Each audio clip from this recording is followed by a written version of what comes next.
Jai Shri Ram, Vande Mataram. Today, let's learn something about political correctness. ఈ political correctness అంటే ఏంటండి? సద్గుణ వికృతి అనమాట. ఇది కూడా సద్గుణ వికృతే. అత్యంత భయంకరమైనటువంటి ఒక రోగాన్ని పొలిటికల్ కరెక్ట్నెస్ అంటారు. ఇది ఇంగ్లీష్లో పొలిటికల్ సైన్స్, ఇంగ్లీష్లో పాలిటిక్స్ స్టడీ చేసిన వాళ్ళకు, లేకపోతే ఉంటే English political news channels follow అయ్యే వాళ్ళకు ఈ this word is very well noted అనమాట. పొలిటికల్ కరెక్ట్నెస్ నేను ఇన్ షార్ట్ మీకు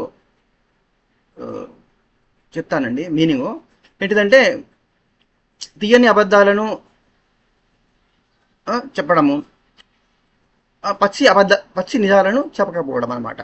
అంటే ఫర్ ఇన్స్టెన్స్, ఇప్పుడు మన కాంగ్రెస్ ముఖ్యమంత్రులు, గత బీఆర్ఎస్ ముఖ్యమంత్రి గంగా జమున తహజీబ్ అని చెప్పిండు. ఇది ఒక పచ్చి అబద్ధం. గంగా జమున అంటే యమున, తహజీబ్ అన్నాడు. యమున ముస్లింకి సంబంధించిందా? కాదు కదా. పోనీ మనమంతా సోదరులాగా బతికినాం అట. ఇది పచ్చి అబద్ధమా కాదా? దీన్ని పొలిటికల్ కరెక్ట్నెస్ స్టేట్మెంట్ అంటారు అన్నట్టు. అంటే ఏంటిది?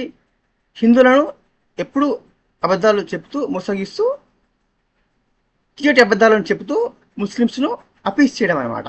ఇది ఒక పొలిటికల్ కరెక్ట్నెస్ అనమాట. ఈ వికృతమైన జబ్బు ప్రపంచంలో అన్ని దేశాల లోపల, అంటే లిబరల్ కంట్రీస్ లోపల ఉన్నది. ముస్లిం మతోన్మాద దేశాల లోపల ఉండదు ఇది. ఎందుకంటే వాళ్ళు తన్సా జూదా, వాళ్ళ కాన్సెప్ట్ వల్ల వెరీ క్లియర్ అనమాట.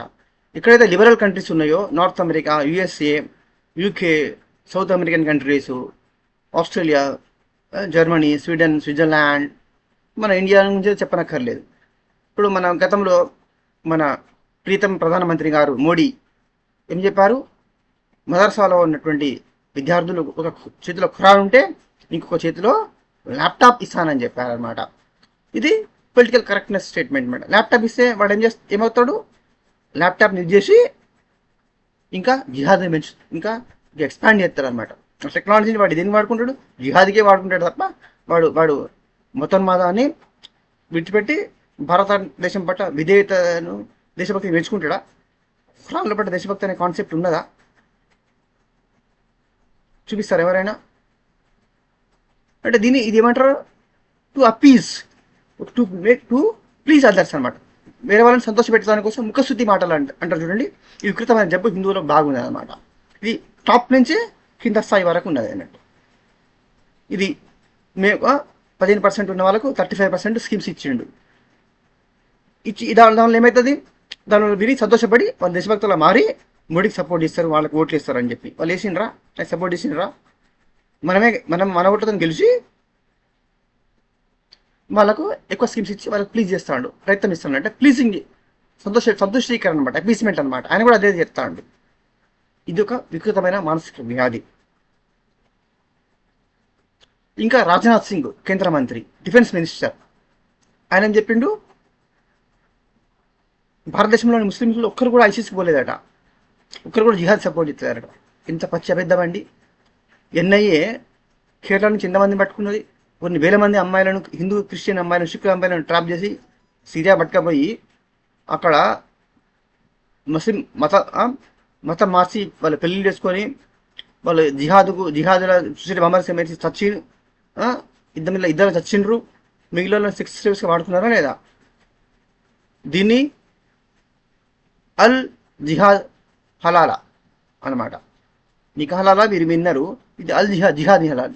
జిహాద్ హలాలా, అల్ జిహాద్ హలాలా అంటే ఏంటంటే, టెర్రరిస్టులకు, జిహాద్ కోసం ఫైట్ చేస్తున్న టెర్రరిస్టుల కోసం సెక్సువల్ సుఖాన్ని అందించే లేడీస్ అందరినీ కూడా జిహాద్ హలాల్ అన్నట్టు. ఇది అది కూడా వీళ్ళు కూడా జిహాద్లో పార్ట్ అన్నట్టు. అంటే వీళ్ళకి కూడా స్వర్గం వస్తుంది. ఇక్కడ స్వర్గం మీద సుఖాలు ఇచ్చి అక్కడ కూడా మళ్ళీ వీళ్ళకి సుఖాలు ఇస్తారు వీళ్ళు అన్నమాట. ఇలా సుఖాలు ఇచ్చడం వీళ్ళ పని. ఇది కూడా జిహాద్లో భాగం అంటే. మరి వాళ్ళు కష్టపడి ప్రాణ చేసి కొట్లాడతా అంటే వాళ్ళకి రాత్రిపూట సుఖం కావద్దా? దానికి వీళ్ళు ఇవ్వాలన్నట్టు. ఇది అల్ జిహాద్ అన్నట్టు, అల్ జిహాద్ హలాలా. ఇంత పచ్చి నిజాలను బయట పెడితే, ప్రపంచమంతా బయట పెడితే, గూగుల్లో నువ్వు పోయి చూసినా ఉంటుంది. ఇది కాదని చెప్పి ఆయన వాళ్ళందరూ దేశభక్తులు అని సర్టిఫికేట్ ఇచ్చిండు రాజ్నాథ్ సింగ్. ఇంతకన్నా పచ్చి అబద్ధము పొలిటికల్ కరెక్ట్నెస్ స్టేట్మెంట్ ఏమైనా ఉంటుందా?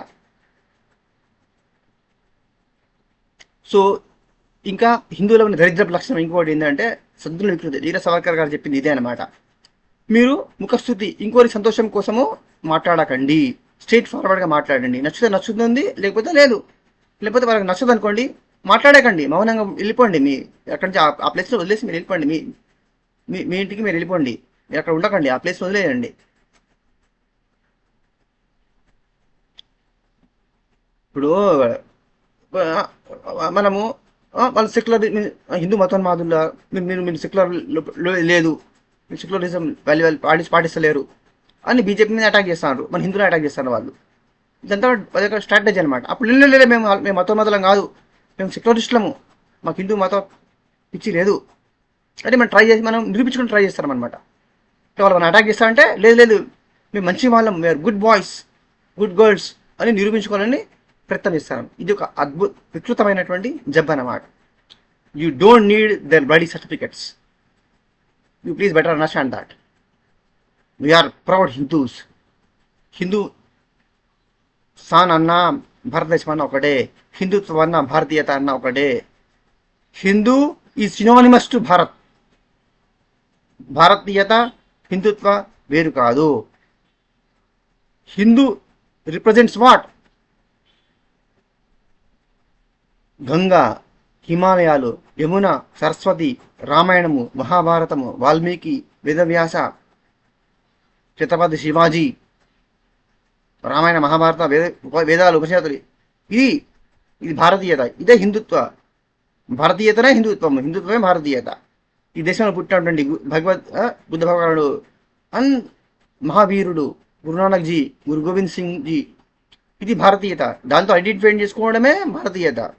దానికి అది కాదు, అది మాది కాదు, మాది అక్కడ పుట్టింది, మాది ఇంపోర్టెడ్ రిలీజన్ అని చెప్పేటోళ్ళు భారతీయతకు సంబంధం లేదు. They are not representing anything which has to do with Bharat. వాడు ఇండియా దట్ ఈస్ భారత్ అంటాడు. ఎంత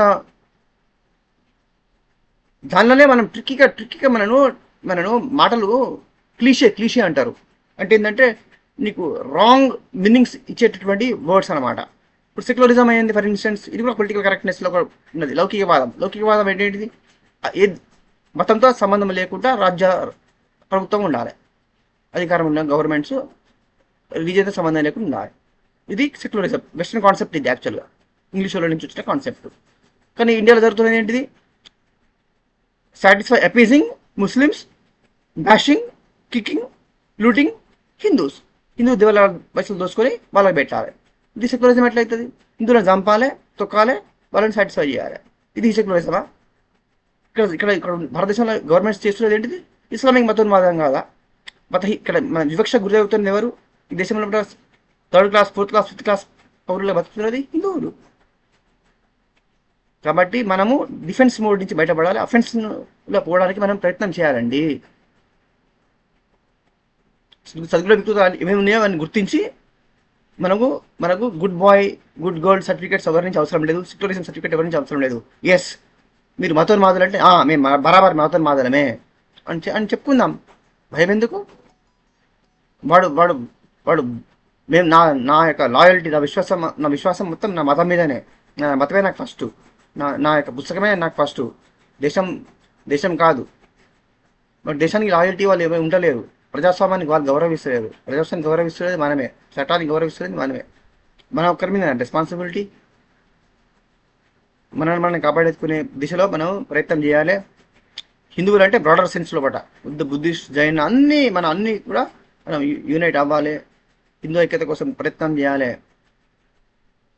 ఇంకా మన బీజేపీలో ఉన్న రాజకీయ నాయకులు కూడా ఫస్ట్ సద్గుణ వికృతి నుంచి బయటపడాలి. ఫస్ట్ వాళ్ళు ఇప్పుడు ఏదైనా డిఫెన్స్ మోడ్లో ఉన్నారు, దాని నుంచి బయటపడాలి, అఫెన్స్లో అవ్వాలి. ఈసారి ఎట్లాగో next tomorrow definitely Modi is going to come back for the third time. ఈసారి major important bills, family planning mandatory, UCC getting back, reclaiming our temples, మన giving back to our temples to Hindu society, ఇవన్నీ జరగాలి. మళ్ళీ ఏంటంటే most importantly all the illegal immigrants should be sent out from this country. ఇది ధర్మసత్రం కాదు, ఇది అన్యాయంగా వచ్చిన వాళ్ళందరినీ మెడబెట్టుకొని షిప్లు ఎక్కించి బయటికి పంపించాలి. మోడీ ఋషి సునక్ని చూసి ఎగ్జాంపుల్ తీసుకొని జర ఇన్స్పిరేషన్ తీసుకొని ధైర్యం తెచ్చుకో. మయన్మార్ అంటాంది రెడీగా ఉన్నది, రోహింగ్యాలు పంపి మేము చూసుకుంటాం అంటాంది. వాళ్ళ దేశం నుంచి వచ్చారు కదా మయన్మార్ నుంచి రోహింగ్యాలు అందరు. రోహింగ్యాల మొత్తం మా దేశం మా వాళ్ళు మా దేశం పంపించండి, వాళ్ళ మేమే చూసుకుంటాం అంటాంది. Myanmar is ready to take back that fellows. పంపించడానికి ఏంది షిప్ లెక్కించి వాళ్ళని వాళ్ళే ఎట్లా వాళ్ళే చూసుకుంటారు. ఎట్లా వాళ్ళకి ఎట్లా బుద్ధి చెప్పుకోనో, వాళ్ళు ఎట్లా దొక్కానో వాళ్ళకి ఎరికా. చిన్న కంట్రీ మయన్మార్, బుద్ధిస్ట్ మంక్స్ ఉన్న ధైర్యం లేదు. ఇంత పెద్ద లార్జెస్ట్ డెమోక్రటిక్ కంట్రీ, ఇంత పెద్ద మిలిటరీ ఆర్మీ ఉండి, ఇంత పెద్ద ఎకానమీ అయి ఉండి కూడా ఈ 2 టర్మ్స్లో కూడా బిగ్ మేజర్ డిసిషన్స్ ఏవి కూడా మన దేశం ఇంట్రెస్ట్ పట్ల, మన హిందువుల ఇంట్రెస్ట్ పట్ల తీసుకోలేదు. At least let's hope he will certainly take major decisions, most important decisions which are very much required in the third term very soon without any further delay. Jai Shri Ram, Vande Mataram.